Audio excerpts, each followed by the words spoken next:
Dan tahu nggak guys, waktu ditangkap itu ternyata masih ada beberapa korban yang sudah tidak bernyawa yang diikat di beberapa tiang di basement rumah tersebut.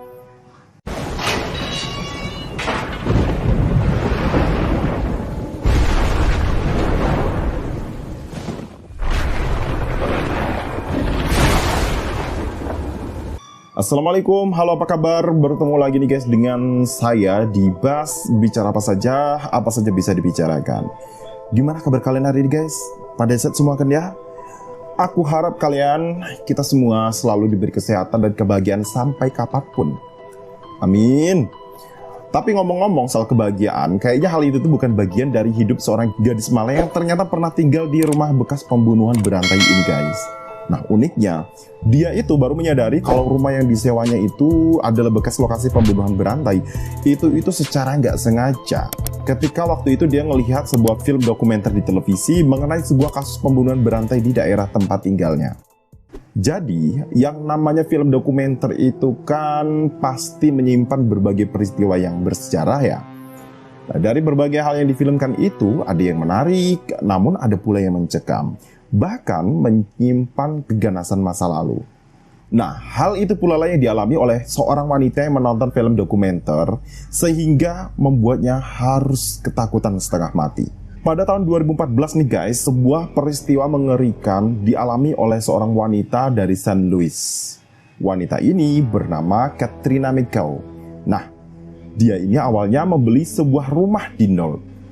Sebagai seorang yang terhitung irit, si McGaw ini senang banget nih guys dapat kontrakan yang kondisinya itu dia suka banget. Tapi budgetnya itu murah banget kalau untuk ukuran di Amerika sana. Jadi si McGaw ini mengontrak di rumah itu hanya $800 aja, atau itu setara sekitar 12 jutaan aja per tahunnya. Nah saat itu dia tuh sangat puas dengan kontrakannya itu. Semua berjalan seperti apa yang dia inginkan. Namun situasi tiba-tiba berubah ketika dia menemukan sebuah kaset yang ditinggalkan oleh keluarga pemilik rumah lama. Gak butuh waktu lama, McGaw itu membuka kaset tersebut. Rupanya isinya adalah dokumentasi kasus pembunuhan berantai yang cukup terkenal. Nah awalnya McGaw itu biasa aja ngelihat video dokumenter tersebut guys. Namun saat dia perhatiin lebih lanjut, dia tuh menyadari ada sesuatu yang aneh dalam video itu. Gak disangka, rupanya lokasi pembunuhan tersebut adalah di rumah yang saat ini sedang dia gunakan menonton film tersebut. Nah, menurut WTVR.com, salah satu narasumber yang ada di film dokumenter tersebut, rumah yang disewain sama si McGaw ini pernah menjadi lokasi pembunuhan berantainya si Maury Travis. Dan beberapa ruangan di dalam rumah itu bahkan digunakan sebagai ruang penyiksaan yang sadis. Pemilik rumah itu bahkan memberikan McGaw ruangan dan beberapa properti rumah yang sama persis dengan foto-foto yang ditunjukkan di TKP pada film dokumenter tersebut. Jadi kayak mulai dari meja, kasur, lemari, sofa, pokoknya semua perabotan yang ada di rumah itu, semua perabotan yang sama saat terjadi tragedi pembunuhan sadis itu tuh diberikan kepada McGaw sebagai fasilitas tambahan. Makanya si McGaw ini senang banget tuh. Padahal sebagian dari perabotan itu digunakan dalam mengeksekusi korban pembunuhan yang terjadi di rumah itu. Nah dari semua yang ada di rumah itu, bagian yang paling mengerikan adalah bagian basement rumah tersebut, di lantai bawah. Nah di tempat itulah Travis melakukan aksi sadisnya, kayak menyiksa hingga menghabisi korban-korbannya dengan sangat kejam. Pada saat tragedi pembunuhan itu, si Travis ini nih kayak sebenarnya udah ngeberi beberapa clue ya untuk para petugas kepolisian yang menyelidiki kasus ini. Dia tuh bahkan ngasih tahu dengan detail lokasi di mana korban-korban lainnya berada, yaitu masih di seputaran lokasi dari beberapa korban sebelumnya. Dan pada satu waktu si Travis ini sempat nih guys ngirim surat gitu ke kepolisian terkait beberapa clue lagi buat mereka. Nah waktu itu sebenarnya tuh pihak kepolisian itu udah menyelidiki ya dari jejak-jejak yang ada pada amplop surat itu, namun masih nihil.